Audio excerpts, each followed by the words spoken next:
Who is Elon Musk? Musk was born on June 28, 1971 in Pretoria, South Africa. He is the son of May Musk, a model and dietitian from Canada, and Errol Musk, a South African electromechanical engineer, pilot, and sailor. March 1981. Interest in computing. His parents divorced when Elon was 10. During this time, he really got into computers. At the age of 10, he developed an interest in computing with the Commodore VIC-20 and taught himself computer programming. March 1984. Sold his first video game. By the age of 12, Musk sold the code of a BASIC-based video game he created called Blastar to a magazine called PC and Office Technology for approximately $500. June 1989. Moved to Canada. At the age of 17, Elon Musk moved to Canada to attend Queen's University, avoiding mandatory service in the South African military. August 1992. University of Pennsylvania. Musk left Canada to study business and physics at the University of Pennsylvania. He graduated with an undergraduate degree in economics and stayed for a second bachelor's degree in physics. February 1995. Started Zip2. Musk and his brother Kimball started Zip2, a web software company that developed and marketed an internet city guide for the newspaper publishing industry. The company raised money from a small group of angel investors. February 1999. Sold Zip2 to Compaq. Compaq acquired Zip2 for $307 million in cash and $34 million in stock options in February 1999. Musk received $22 million for his 7% share from the sale. Back in '95, there weren't very many people on the internet, and certainly nobody was making any money at all. Most people thought the internet was going to be a fad. March 1999. Co-founded X.com. Musk co-founded X.com, a financial services and payments company via email. It achieved a high level of security without it being complicated for the users to make the transfer.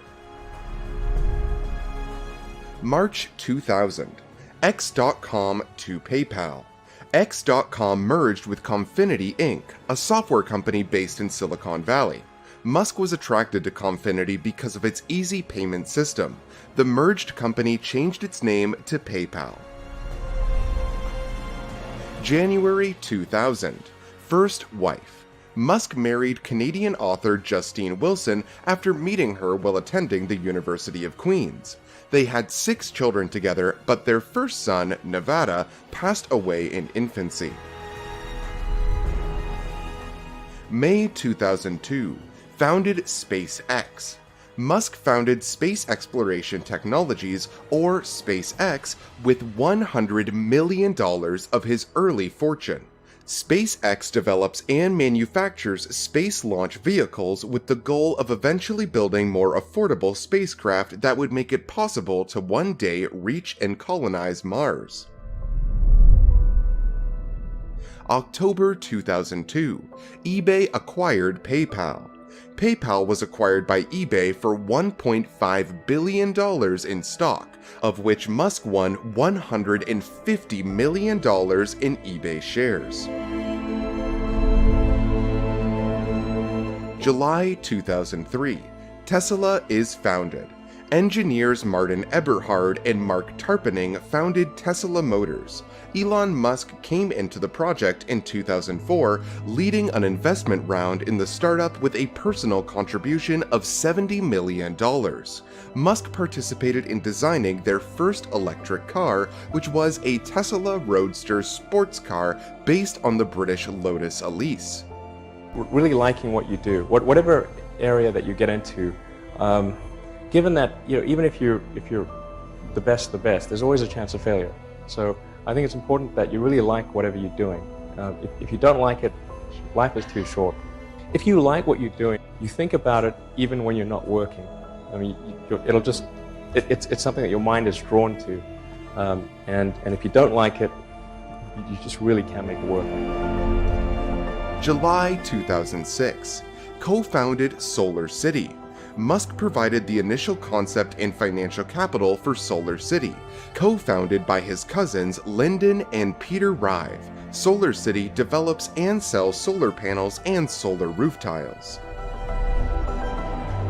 May 2012. SpaceX Dragon. SpaceX vehicle Dragon docked with the International Space Station ISS, making history as the first commercial company to launch and birth a vehicle to the International Space Station. All right, last question. 3 pieces of advice to entrepreneurs. What are your 3 pieces? I'm an entrepreneur, so you can share them with me. Okay. How would you advise me? Well, first of all, I really need to give some thought to how can I provide advice that would be most helpful, and I'm not sure I've given enough thought to that to give you the best possible answer. But I think certainly being focused on something that you're confident will have high value to someone else, and just being really rigorous in making that assessment, because people tend to a natural human tendency is wishful thinking. So a challenge for entrepreneurs is to say, well, what's the difference between really believing in your ideals and sticking to them versus pursuing some unrealistic dream that doesn't actually have merit? And that is a really difficult thing to tell. Can you tell the difference between those two things? Right. You know? So you need to be sort of very rigorous in your self-analysis. I think certainly extremely tenacious, and then just work like hell. I mean, you just have to put in, 80 to 100 hour weeks every week. Gosh, And that's then a lot of work. all those things improve the odds of success. Okay. I mean, if other people are putting in 40-hour work weeks and you're putting in 100-hour work weeks, then even if you're doing the same thing, you know that in 1 year you will achieve what they achieve. You will achieve in 4 months what it takes them a year to achieve. How would you describe yourself? What are the main attributes you have from your point of view? How would I describe myself?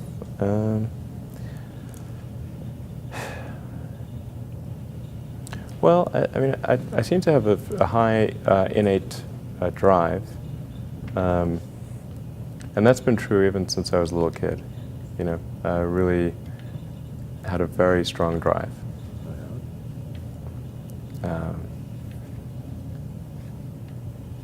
Sort of did all sorts of risky things when I was a kid that why did I do those things? They're crazy. So I think that's very helpful. And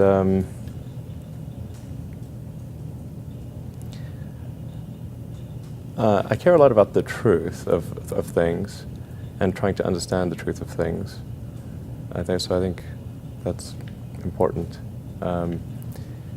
If you're going to come up with some solution, then the truth is really, really important, I think.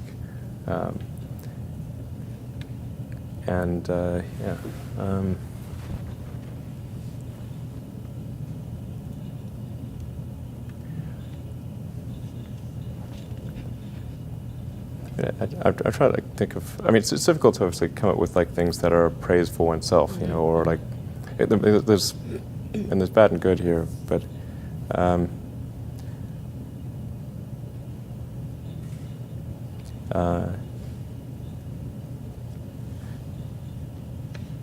I think sometimes they're just the things that seem quite clear and obvious to me, and I don't understand why they aren't so obvious to everyone.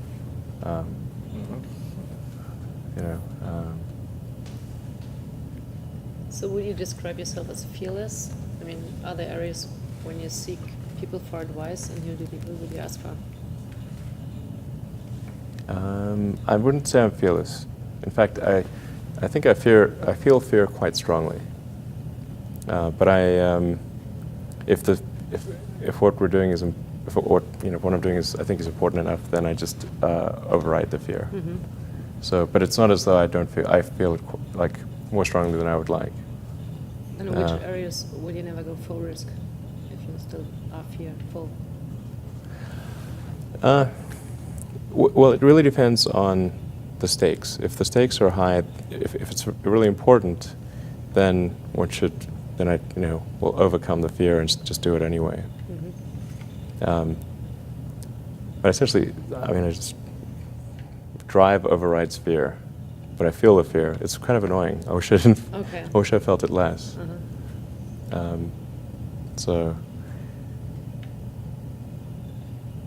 yeah.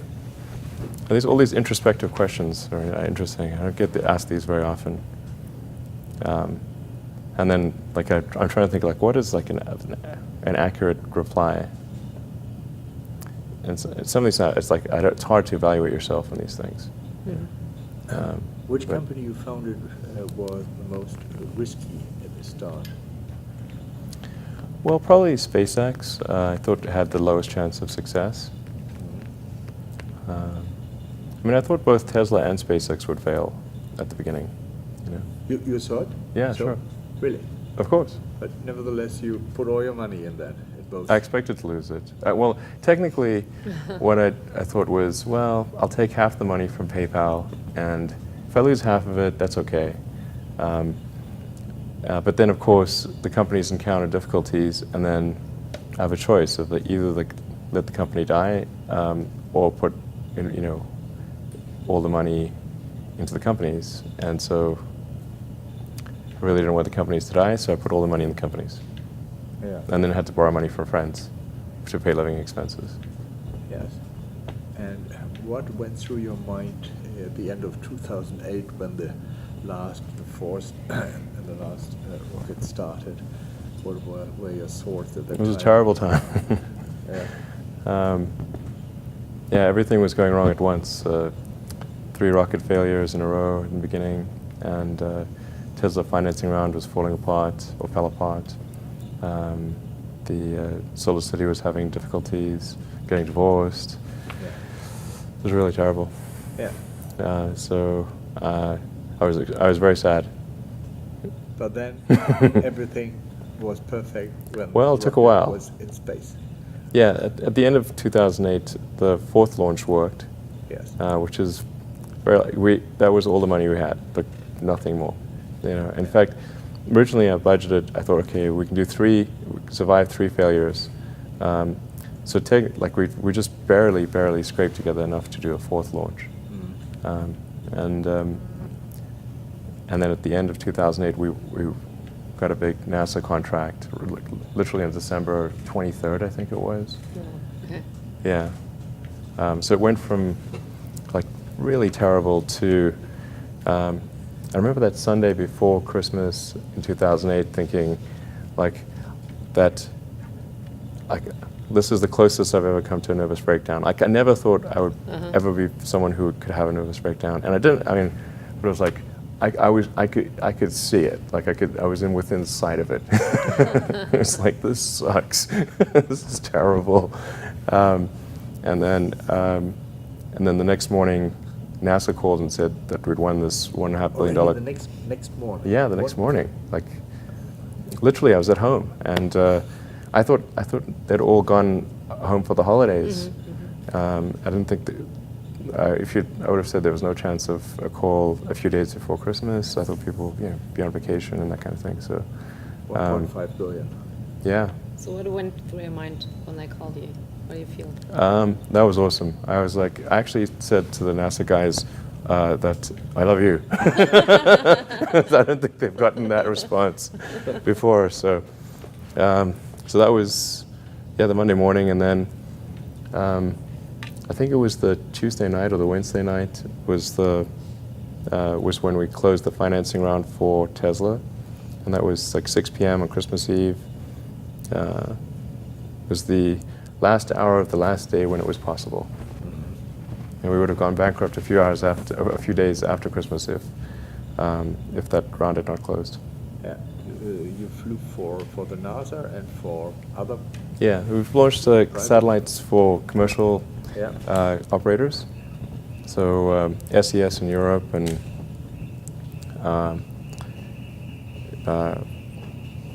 Ovcom in the US and a number of other companies. I mean, we've got a alarm, yeah. Okay, well, The car. you seem quiet. Stolen the car. Maybe they stole our Dodge. Oh, Dodge. Somebody. Well, hopefully not. Hopefully. Okay. What was your best idea ever? My best idea ever? Yeah. Yeah.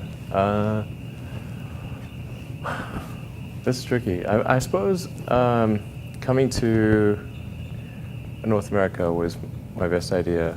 Okay. Because I think these things would not have been accomplished, almost anywhere else. It's really hard to start a company, but in particularly California, Silicon Valley is very conducive to startup companies,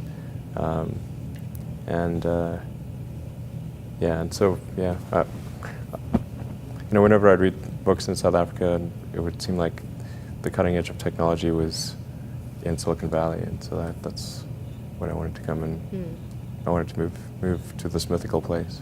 Okay. And are there things you regret having done or for not having done so far?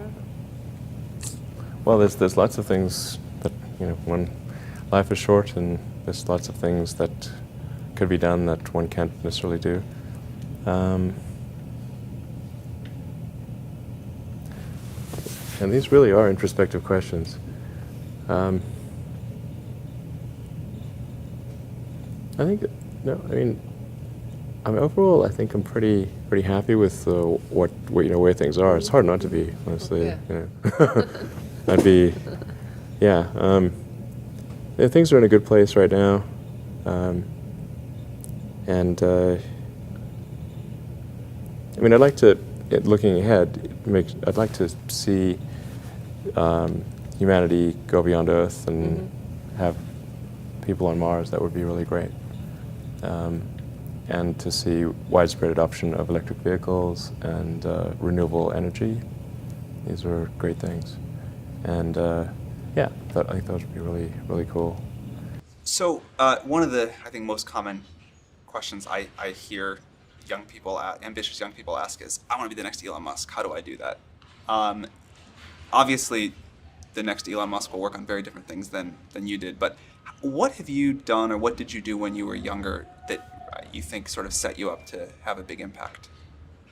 Well, I think first of all I should say that I did not expect to be involved in all these things. So the 5 things that I thought about at the time in college, so quite a long time ago, 25 years ago,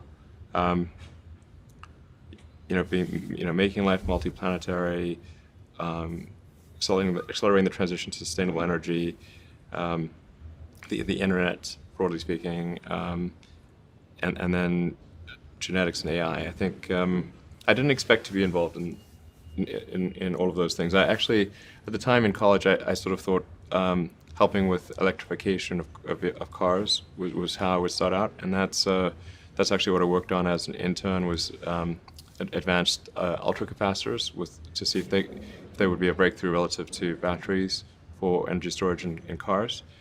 And then when I came out to go to Stanford, that's what I was going to be doing my grad studies on, was working on advanced energy storage technologies for electric cars.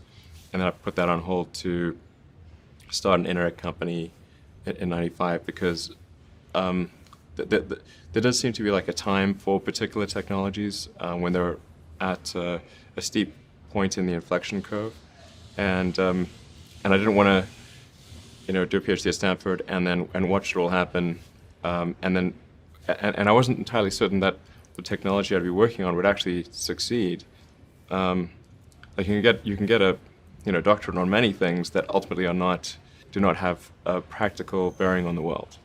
And I wanted to, I really was just trying to be useful. That's the optimization. It's like, what can I do that would actually be useful? Do you think people that want to be useful today should get PhDs? Mostly not. So what is the best way to be Some useful? yes, but mostly not. How should someone figure out how they can be most useful?